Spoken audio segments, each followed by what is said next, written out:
കുക്കറിൽ എണ്ണയൊന്നും ചേർക്കാൻ തന്നെ എളുപ്പത്തിൽ നല്ലൊരു അടിപൊളി അൽഫാം മോഡൽ ഒരു ഗിൽഡ് ചിക്കൻ ഉണ്ടാക്കിയാലോ. ഒരു തവണയെങ്കിലും ട്രൈ ചെയ്ത് നോക്കണം കേട്ടോ. നല്ല ടേസ്റ്റാണ് കേട്ടോ. ഒറ്റ വട്ടം നിങ്ങൾ ഉണ്ടാക്കുകയാണെന്നുണ്ടെങ്കിൽ നിങ്ങൾക്ക് പിന്നെയും ഇതുപോലെ തന്നെ നിങ്ങൾ ഉണ്ടാക്കും. കാരണം അത്രക്ക് കിഡിലൻ രുചിയാണ്.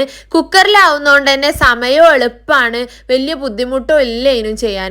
അപ്പം എന്തായാലും നമ്മളിവിടെ 4 വലിയ പീസ് ചിക്കൻ എടുത്തിട്ടുണ്ട്. അതായത് ഏകദേശം ഒരു ഹാഫ് ചിക്കൻ എടുത്തിട്ടുണ്ട്.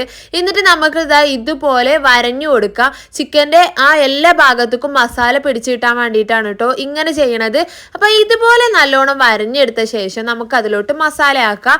അതിലേക്ക് വേണ്ടിയിട്ട് ഞാനിവിടെ 2 ടേബിൾ സ്പൂൺ തൈര് ഒഴിച്ചു കൊടുത്തിട്ടുണ്ട്. പിന്നെ അതിലോട്ട് ഇതുപോലെ കുറച്ച് വെളുത്തുള്ളിയും ഇഞ്ചിയും ഒരു പച്ചമുളകും ചേർത്ത് ഒന്ന് നല്ലപോലെ ഒന്ന് ചതച്ചെടുത്തിട്ടുണ്ട് കേട്ടോ മിക്സിയിൽ. അതുകൂടി ഞാൻ അതിലോട്ട് ചേർത്ത് കൊടുക്കുന്നുണ്ട്.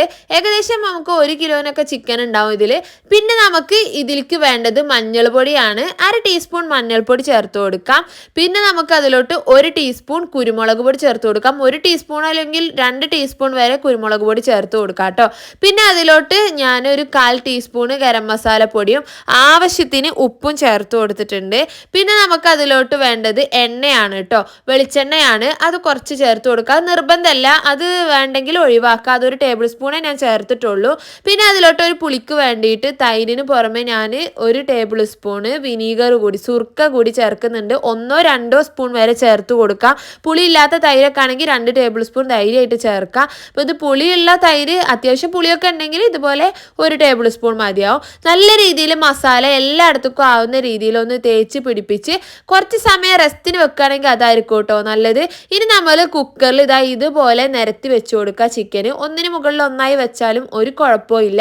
ഇനി ഇത് വെയിറ്റിട്ടിട്ട് നമുക്കൊരു 2 വിസിലിന് വേവിക്കണം. 2 വിസിൽ വന്നതോടുകൂടി പെട്ടെന്ന് തന്നെ ഫ്ലെയിം ഓഫാക്കി ഇടുക. പിന്നെ ആവി മുഴുവൻ പോയതിന് ശേഷം മാത്രം തുറന്നാൽ മതി കേട്ടോ.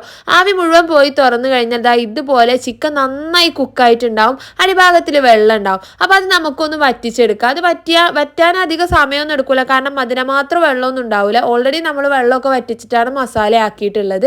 എന്നാലും ആ ചിക്കനിൽ നിന്ന് ഇറങ്ങി വന്ന വെള്ളം ഒന്ന് വറ്റിച്ചെടുത്തിട്ട് അത് നമുക്ക് ഇങ്ങനെ ഒരു നോൺ സ്റ്റിക്കിൻ്റെ പാൻ അടുപ്പത്ത് വെച്ച് ചൂടാക്കിയിട്ട് അതിലോട്ട് നമുക്ക് ആ ഒരു ചിക്കൻ പീസസ് ഇട്ട് കൊടുക്കുക. അതൊന്ന് ഡ്രൈ ആക്കാൻ വേണ്ടിയിട്ടാണ് കേട്ടോ. ഒരു അൽഫാമിൻ്റെ ഒരു ടേസ്റ്റ് കിട്ടാൻ വേണ്ടിയിട്ട് നമ്മളിങ്ങനെ ഡ്രൈ ആക്കണം. അല്ലെങ്കിൽ നമ്മൾ വിചാരിച്ച ഒരു ടേസ്റ്റ് ഉണ്ടാവില്ല. പക്ഷെ എന്നാലും കഴിക്കാൻ നല്ല രസം തന്നെയാണ് കേട്ടോ ഇങ്ങനെ. അപ്പോൾ എന്തായാലും നമ്മൾ ആ കുക്കറിലുള്ള ബാക്കി മസാല ഉണ്ടല്ലോ, അടിഭാഗത്ത് വറ്റിച്ചെടുത്താലും കുറച്ച് മസാല ഉണ്ടാവും. അതിൽ നല്ല നെയ്യൊക്കെ ഉണ്ടാവും. അത് നമ്മൾ ഇതിൻ്റെ പുറത്ത് കൂടെ ഇങ്ങനെ ഒഴിച്ചു കൊടുത്തിട്ട് 2 സൈഡും നല്ല രീതിയിൽ ഇതുപോലെ ഒന്ന് മൊരിയിപ്പിച്ചെടുക്കുക കേട്ടോ. അപ്പോൾ 2 സൈഡും ഒന്ന് മൊരിയിപ്പിച്ചെടുത്താലാണ് നമുക്ക് അതിൻ്റെ വെള്ളം മുഴുവനും വറ്റി നല്ല ടേസ്റ്റ് ഉണ്ടാവുക.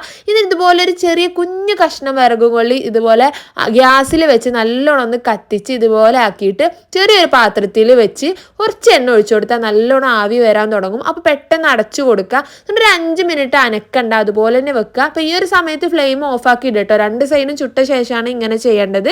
എന്നിട്ടൊന്ന് സ്മോക്ക് ചെയ്തെടുത്താൽ നല്ല ടേസ്റ്റ് ആയിട്ടുള്ള അടിപൊളി ചിക്കൻ ഗ്രിൽഡ് റെഡി ആയിട്ടുണ്ടാവും. എല്ലാവരും ഒന്ന് ട്രൈ ചെയ്ത് നോക്കുക. ഇഷ്ടപ്പെട്ടാൽ നമ്മുടെ പേജ് ഒന്ന് ഫോളോ ചെയ്യണേ. താങ്ക്